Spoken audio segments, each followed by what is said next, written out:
How I spend my money is none of your business. If you have a problem with it, you can get out of here. My mother-in-law, who firmly believes the money I earn is hers and spends it as she pleases.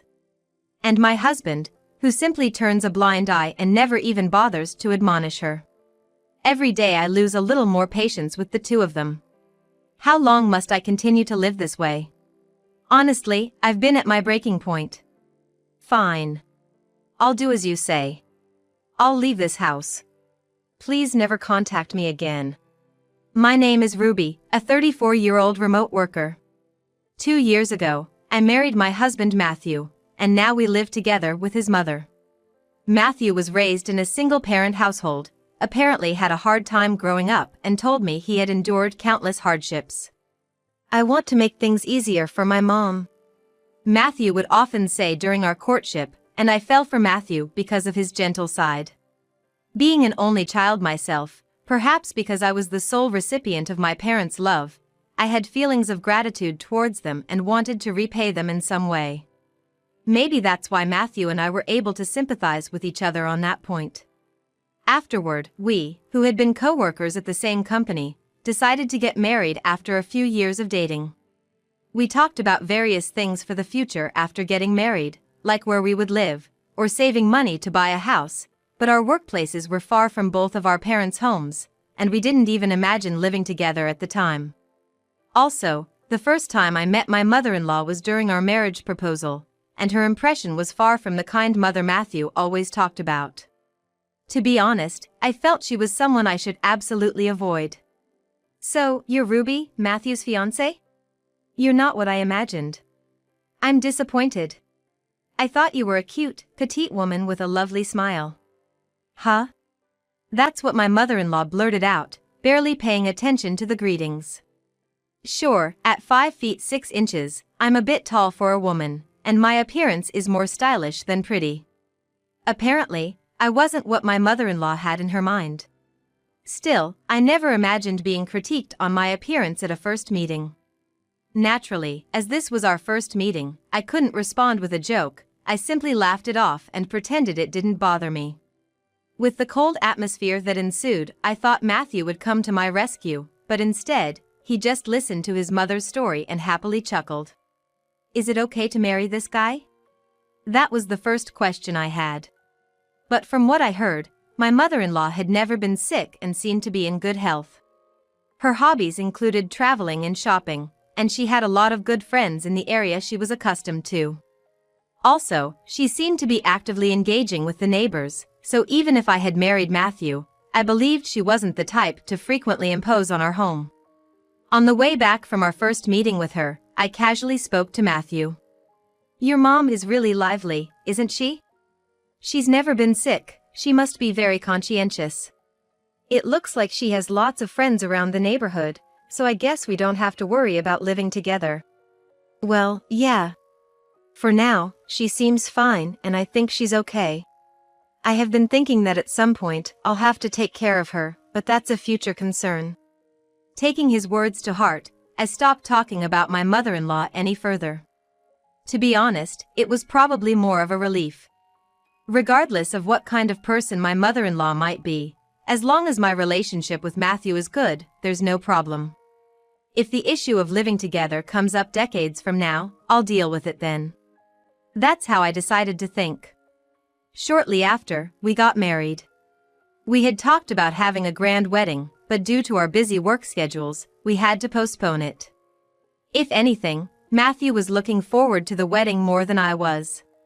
He was like, "It's a once-in-a-lifetime wedding, so I want to invite everyone, coworkers, friends, relatives, and have a big celebration, and I'm sure Mom would be thrilled, too." He was saying things like that. I wasn't as keen, so I was actually grateful that work was so busy. However, around this time, I felt a growing gap between Matthew and me, as if a distance was forming in our hearts. We had different roles at work and somehow I ended up in a higher position than him, which I guess he wasn't very happy about it. I heard a rumor that you got promoted to section manager, is that true? Why didn't you turn it down? You're going to quit when we have a baby, right? Quit work? I've never even thought about that. We agreed we would both continue to work after marriage, didn't we? I understood that it was pure jealousy towards me, but I stayed silent, thinking that saying anything more would just hurt Matthew's pride. It was the only way to keep the peace. Our relationship remained awkward after that, and then Matthew said something utterly incomprehensible. I've thought about it, and I want you to stay home and take care of the household. So quit your job and make things easier for me to work. Somehow, I had a hunch he might say something like that, and it was spot on. According to a good colleague, Matthew was apparently upset about my promotion and had been complaining quite a bit at work. He had been saying that I don't do any housework, that I laze around at home, that he does all the cleaning and laundry, even prepares all the meals. No, that's not true at all. Matthew has always left all the cleaning and laundry to me. He hasn't even pressed a button on the washing machine. While I thought this to myself, I couldn't tell anyone, and before I knew it, I was seen as a wife who had abandoned housework. Naturally, I wasn't happy about the bad rumors, so I confronted him directly. Can you stop spreading weird rumors about me? That I don't do any housework. That's absolutely not true. I'm the one doing everything, right? I even prepare your lunches every day. I raised my voice, which was unusual, and he seemed surprised at first, but then he immediately retaliated. See? You never try to support me. That's why you can't handle anything. It's impossible to balance work and household chores, so just quit your job. I was too shocked to retort. What's going on in his head? I had more to say, but I decided to hold it in that day. But even after that, Matthew kept insisting I should quit my job. If you say you won't quit your job, then we can divorce. I talked to Mom, and she said you should quit your job and take care of the household perfectly, too. Matthew, unsatisfied with just gossiping about me at work, had taken to blabbing to his mother about every little thing. It was ridiculous. Yet, despite it all, I stubbornly continued working. I couldn't bear the thought of our marital relationship falling apart. After a lot of thought, I finally decided to quit my job. However, in return, I made it clear that I wanted to work from home. He didn't object. Huh? Working from home? Isn't that what people do to earn chump change? Well, if you're satisfied with that, I'll allow it. But, I've got some conditions too. My husband grinned ominously. I was on edge, wondering what he would say next. What do you mean, conditions? I'm quitting my job, isn't that enough? What more do you want from me? How did my husband, Matthew, become so obnoxious? I can't even pinpoint when his personality took such a terrible turn. He started to resemble his mother so much, it's become a hassle just to talk to him. Well, my mom is moving in with us next month. Her lease is up at the end of this month. So, she'll be living with us. Hope you don't mind. What? Is he serious? This can't be happening. However, everything seemed to have been planned out so meticulously that there was hardly any time for me to say wait a minute. The very next day, my mother-in-law called me. And she was like, Ruby, I guess you've heard the news.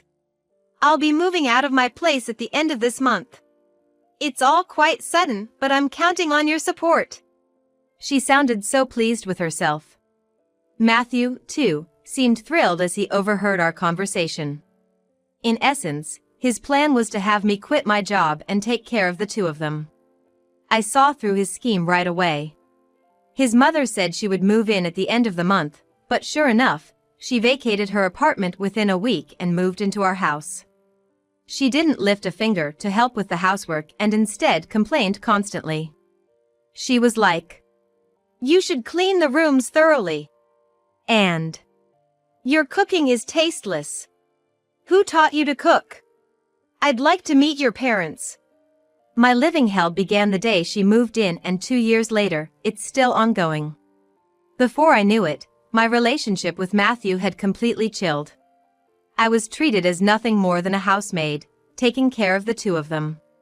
What I realized after living with her is that she is a big spender. She has a weak spot for designer brands, and she buys something new every time a new collection is released. She has more shoes, clothes, wallets, and bags than I can count. I tried talking to Matthew about it, but he brushed me off and he was like, "Mom's always been into fashion. Well, as long as she's happy, what's the harm?"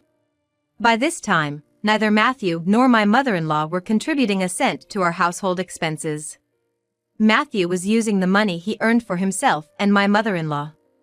As soon as she received pension, she would go shopping. I was fed up with the monotony of everyday life, even questioning what I was doing living here. Amidst all of this, my mother-in-law and Matthew proposed something outrageous. "Hey, Mom and I are thinking about going on a trip for a week starting next month. A vacation in Cancun, pretty cool, right? We'll even get you a souvenir." What? I was taken aback by the sudden announcement. Turns out, that day was my birthday. How come forgetting my birthday and going on a vacation to Cancun? That's unthinkable. You're kidding, right? You do realize what day it is, don't you? When I said this, my mother-in-law walked over and was like, "Of course we do. You even marked it on the calendar, right? Your birthday, isn't it? But, you know, such things don't really matter anymore." They laughed and smirked as they looked at me. Annoyed by their attitude, before I knew it, I was blurting out my frustrations. "Enough is enough! A vacation when you don't even pay for the living expenses?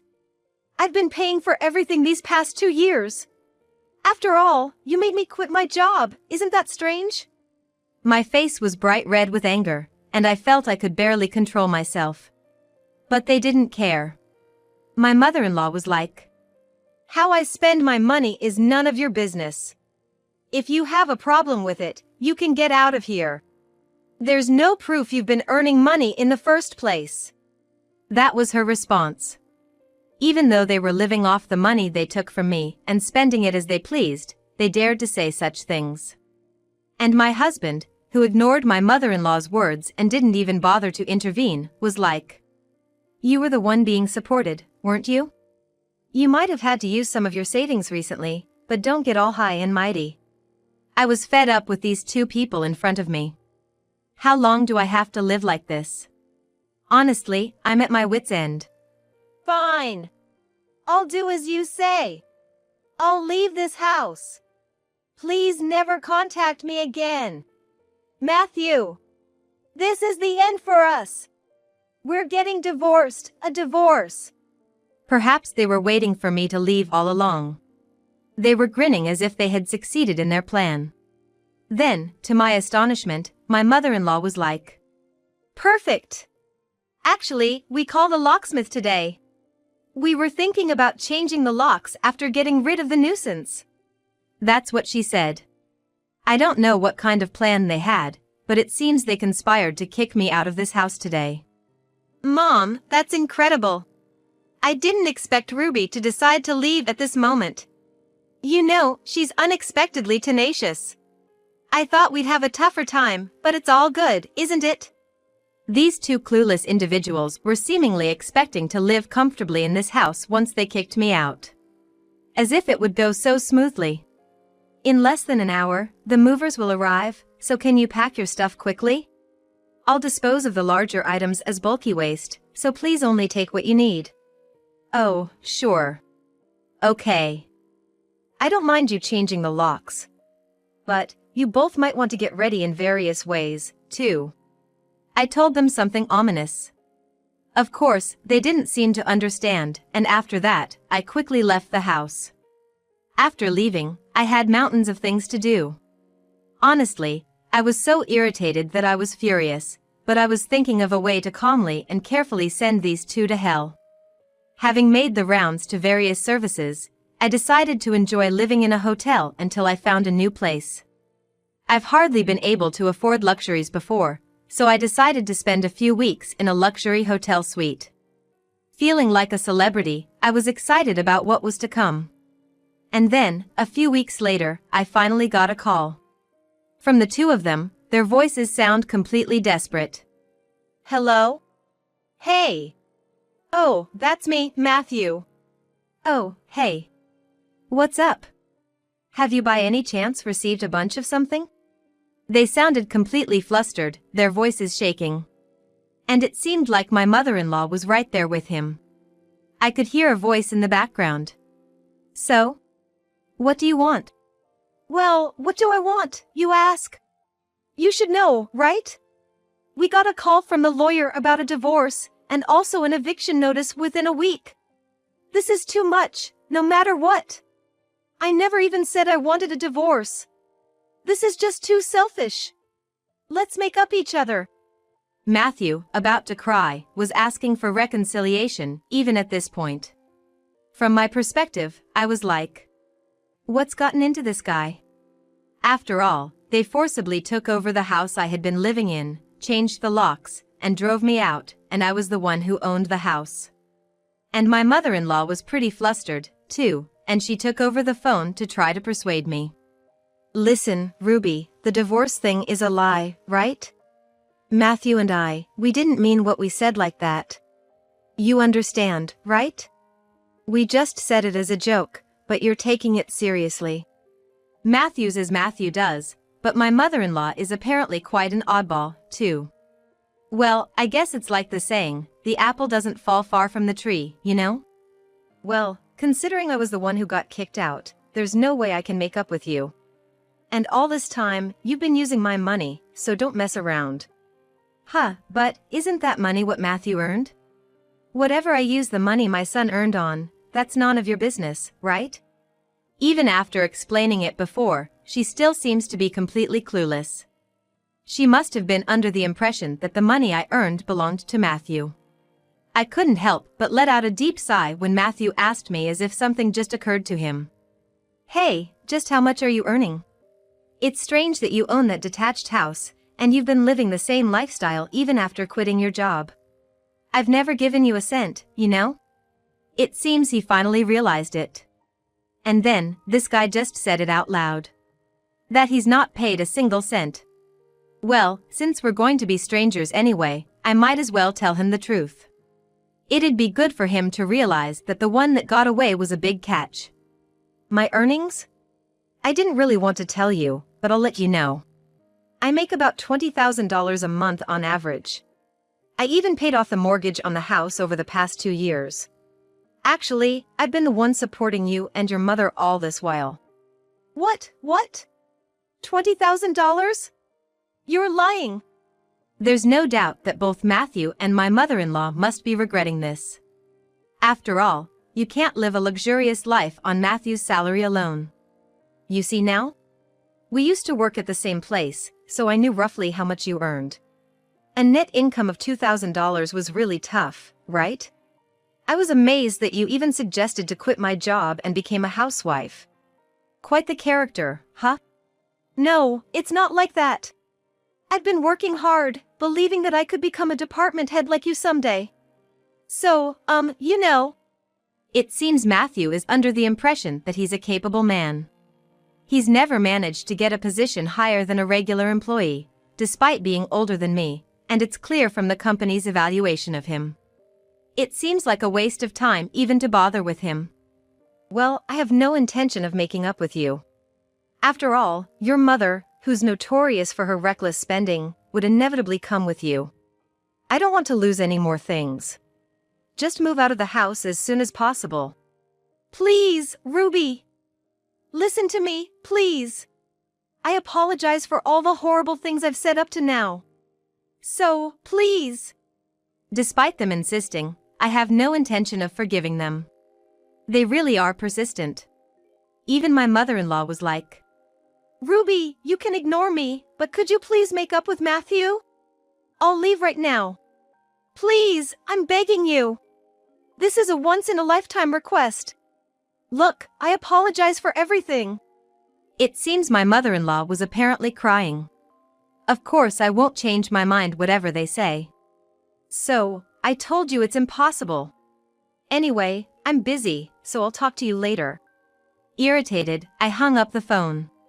Knowing how stubborn I can be, Matthew didn't push me further. And as I told him, he soon found a new place to move to. He canceled the vacation they had planned, and quickly packed up and moved out of the house.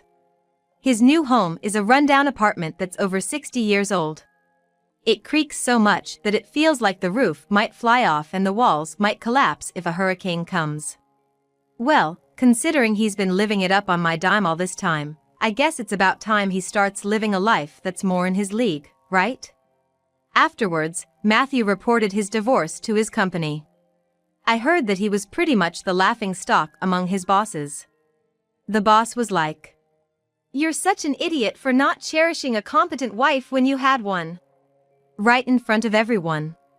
It seems like he's been whining about me all this time, but in reality, no one believed his stories. I hear they even told him that he got what he deserved for driving me away, right in his face.